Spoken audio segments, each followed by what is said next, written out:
Hi, Patrick. Thank you so much for the introduction. Welcome, Matias, and welcome everyone in the audience today. It's such a privilege, and I have to say I've been looking forward to this chat with Matias for a while now. And as the subject of the talk says, we're going to be talking a little bit about product-led growth, and I really could not think of anyone better to speak to than Matias. So welcome. Thank you. I'm Alex. I'm a partner at NXTP. We had the incredible privilege of being one of the very early checks into Auth0 about 8 years ago, and it's been an incredible journey. And I think the list of things that Auth0 has gotten right over the years has just been is almost endless. So we had to cut it down for this 20-minute chat. And I think there are two parts of the story, Matias, that I'd like us to focus on for the audience as well. One of them being, I think, what really characterizes Auth0, the developer-centric product-led growth go-to-market strategy. And then I think the second point that is particularly germane to this forum here in Latin America is the fact that you are Latin American founders, you were born in Latin America, and that you made it global and you've become a global company. So there are a ton of learnings that I would like to try and share with the audience there today. So those are the two questions that we're going to be interweaving during this conversation. But maybe just to set the stage a bit, Matias, it would be great if you could just briefly describe a little bit about what Auth0 does and the space that you operate in. Yeah, absolutely. Thank you, Alex, and thanks for having me.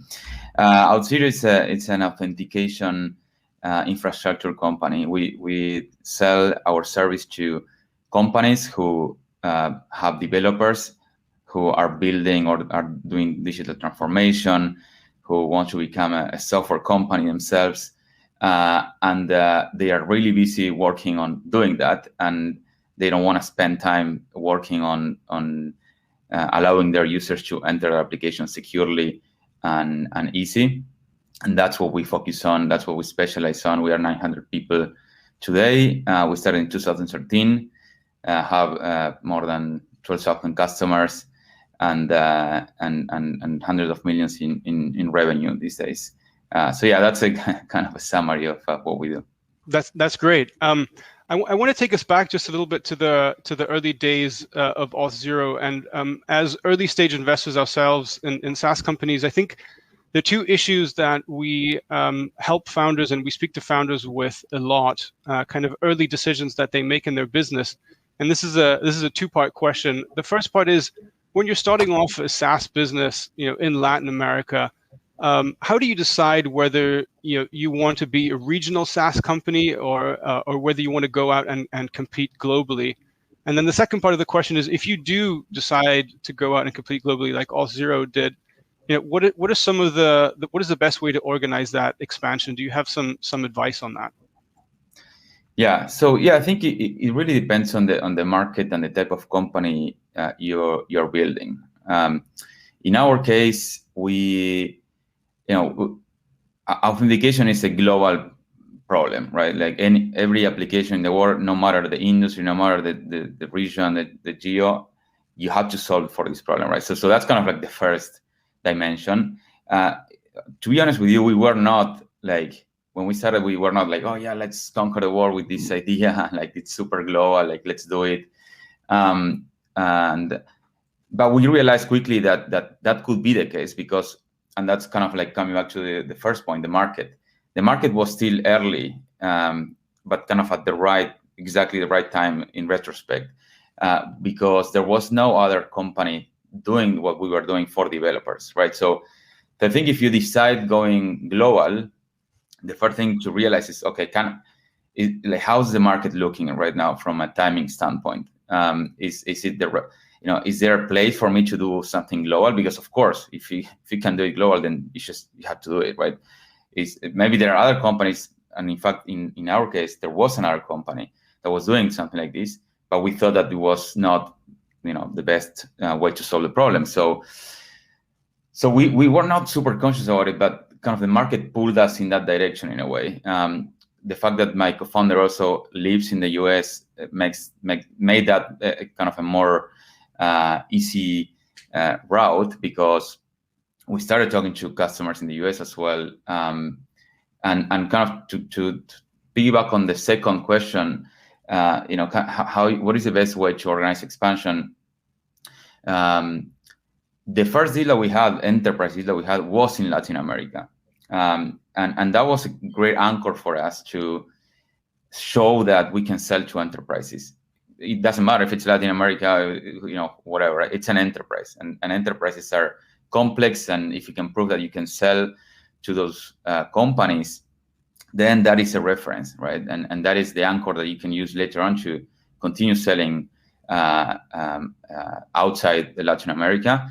In fact, I had a call with a company a couple of weeks ago, and they started in Latin America, but they started to get pulled from the US. And that's exactly you should just follow that pool, right? There's nothing better. And the other thing is how you then back up that pool with maybe VCs also that can help with an expansion in the US. I would say that if you can expand to the US, that's the ideal market. Europe is great as well. We started first in the US, but quickly got pulled as well into Europe, and quickly also into Australia. Those are kind of good markets that are for us, they were good early adopters of our software. Yeah, that makes a lot of sense. And I think the way you describe it, that you're getting pulled into these markets, is really interesting. And my next question is a little bit about obviously your go-to-market strategy and your product-led growth motion that you used. And could you maybe describe that very briefly to the audience, and maybe the role that it played in you becoming global and being pulled into these markets, how that helped you do that? Yeah, it was key, because the fact that someone from Australia would send us an email or a form fill, I would never have imagined that, right? But that was clearly because we've done a great content marketing job early on. We spent, or we invested in creating, we had a DevRel, in our case, a developer relations person. This person started writing blog posts about, solving problems for developers, a variety of problems, and of course, related to authentication, not related to our product, but related to authentication. And of course, the moment that those developers would read that blog post, they would realize that we actually solve authentication. It was a great, top of the funnel for us for signups. And that was the thing that ended up pulling us in all these places. These people were just developers that were living anywhere and trying to solve their problem, and found our product as a way to do it. And there was also another key aspect of it was that they could try it without us being involved in the process. And of course, there's all sorts of benefits. And in a way, for us, it was kind of intuitive to do that. But in a lot of cases, when you think about I'm doing, and this is a product for enterprises at the end of the day, right? So the playbook you would think about is, I would put a contact us or book a demo button in my website, and they will come, right? And I will sell to enterprises. Well, I think that's a big mistake. These days, it's been happening for a while, but the ability for anyone, and especially practitioners who are these days, the ones who are driving decisions in organizations, they can just look at what you do very clearly, very transparently, try it out, actually make it work, and then that becomes a downhill conversation from there, right? So that was kind of our playbook from the early days. Yeah, no, absolutely. I think today we talk so much about product-led growth, and I think it is such there's a lot more information about it, and there's playbooks written about it, but I think you guys were really pioneers in doing something that was intuitive to you, and it turned out you've had tremendous success with that. But maybe one of the challenges around that, as you get kind of pulled into these different, or as different clients start using your products, You might be serving an SMB, or you might be serving someone at an enterprise that has started to use your product. So, how did you initially decide who your core client was? Because I would imagine that lots of different people using it and with different functionalities and different needs. So how did you organize that, and how did you decide who the core client was in that PLG motion? Yeah, so that was a struggle. The first year, like 2013, we started with kind of like from an angle of like, let's solve this problem for the developer, right? Forget about any segment. Like, this is the problem that developers have. What started happening is that, well, we had that developers actually using us, but for hobby projects, like side projects, paying us maybe $20 a month. And we quickly started doing the math, and like, we're not gonna make it with this. We will need a huge amount of developers buying us if we wanna live from this. And remember, we don't raise money back then yet, right? So that constraint also like help us, like, okay, well, we need to find a way to sell to companies, and how we go from developers to the enterprise, right? That's so, and I guess like we had a lucky strike there with our first deal, which was an insurance company, and it was, I would say, like in the enterprise kind of end of a spectrum, big company, Latin American company. And that experience of selling to that company was so enriching. It essentially allowed us to see, okay, well, this is a play where we should follow. There were developers inside that company and software architects inside that company that liked our solution, that tried the solution. As I said, like they made it work. They liked that transparency. And we learned from them a lot of the key requirements that enterprises would ask for, right? So as an example, like they had all sorts of like last mile integration type of requirements, connect with this thing, connect with this other thing. That allowed us to figure out, or that led us to figure out how we would solve for those use cases early on, right?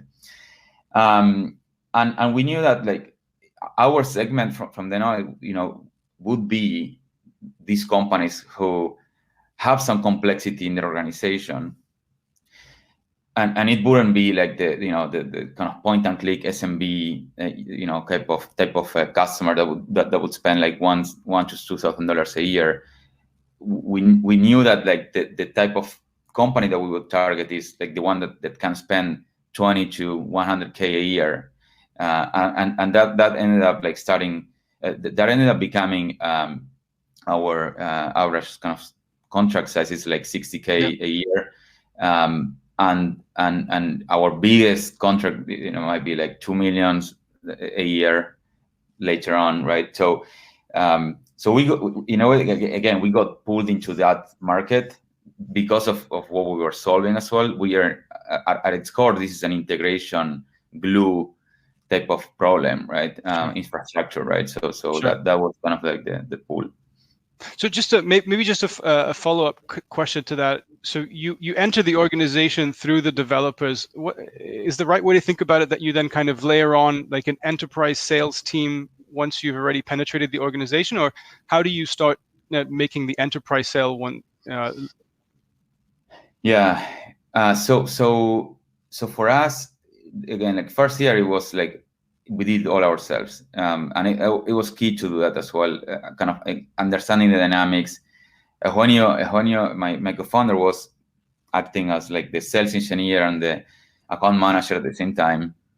Of course, a lot of relationship based. I was doing all the technical side of the deal. We had to fly, those days to the company several times, convince them that we were serious about this, and so that was like the first one, right? So you had to do that. You had to do that yourself. I think it's very important to learn how to sell your product in this way.